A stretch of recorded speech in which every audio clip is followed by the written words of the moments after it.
It's always good. Jack up the car. Welcome to another episode of Shoddy Car Mods. Today we're going to be going over to Adam's and we're going to be changing springs and shock absorbers on a car. You're coming along with us. You probably don't want to learn that much, but get a couple of hints and tips. Hopefully it should be alright. My suspension's basically just fallen apart. I heard this weird noise, and here it is. I couldn't find out what the hell that was. I had to send it to Adam.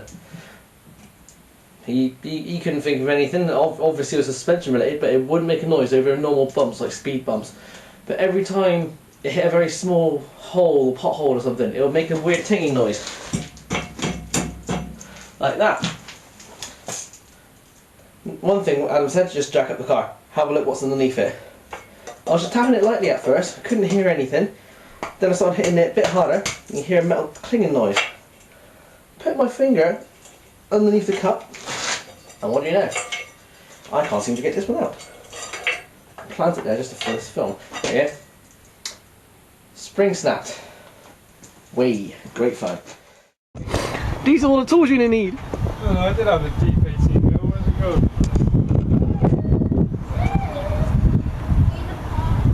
Woo. One main tool you'll need will likely be the spring compressors. If you don't have one, I'd advise either buying one or even borrowing one from your friend. Seeing as the following bits are coming off, drop links and top mounts, it might be worth looking at replacing them. Otherwise you'll end up taking the springs and shocks off to replace them a few months down the line. Also, we're replacing them today because last time the drop links were damaged, which resulted in, you guessed it, taking everything off again when we had the replacements. Safety first, jack up the car and put it on that sort of stand. Before you do that though, there is one quick tip before you jack the car up. Loosen up the top mount nut, but leave a few threads. This will make sense later on.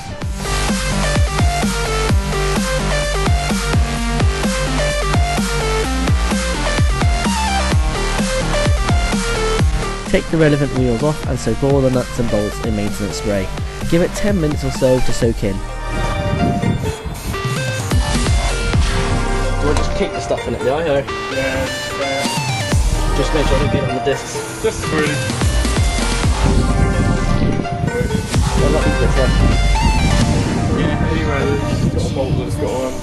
For the front suspension, there will be a total of 4 nuts and bolts to come off, excluding the top mount nut. Technically 3 if you're not renewing the drop links. Once the nuts are off and the bolts don't seem to want to come out, you simply tap them out. In the case of Jeremy Clarkson, a hammer will do just fine. Now the bolts are out and the nut connecting the drop links to the shock is also off, it's time to remove the whole shock and spring assembly.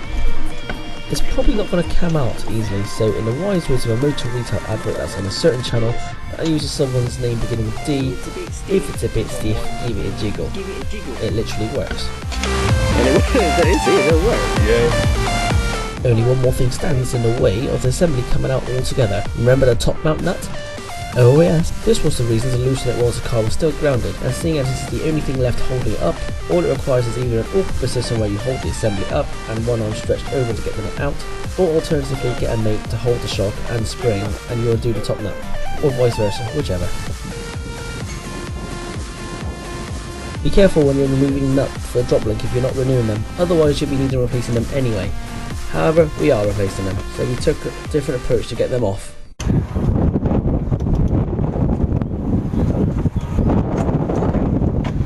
That was even worse. Even worse? Yeah. Oh dear. Right. It's the way you burn the house down, isn't it?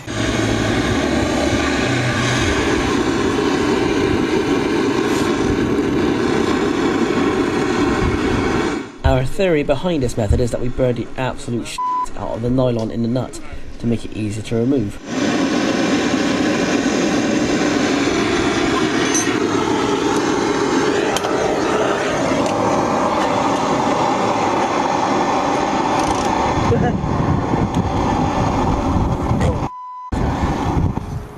It's still stupidly tight. Is that spinning by itself now though, I take it? Or? Yeah, I'm just trying to free it away from the shock because it rusts the shock as well, doesn't it? Ah.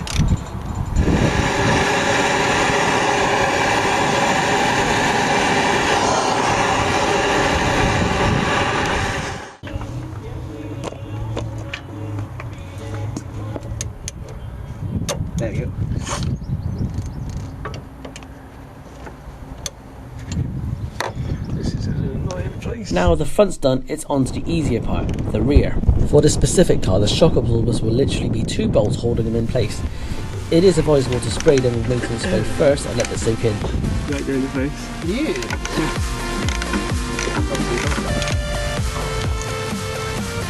Pretty good.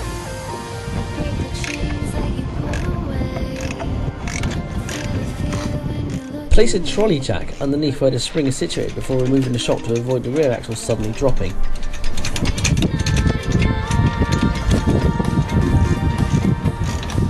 There we go.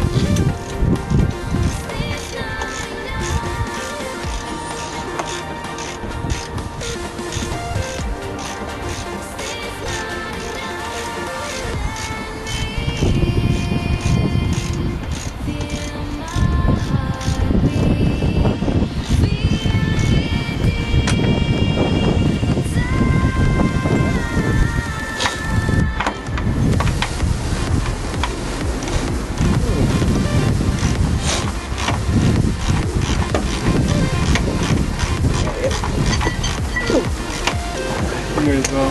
Go on ahead and get the spring out as well. I don't know how you work it out.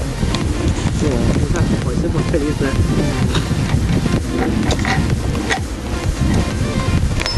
It's for the bin. The rear spring's even easier. Have a friend put a bit of weight on the rear axle by standing on the wheel hub and the spring falls out. If not, just stretch in and grab it. There's no resistance. Go in there. Head off. Oh, got a bit of stick on. There you go. Yeah, right, go.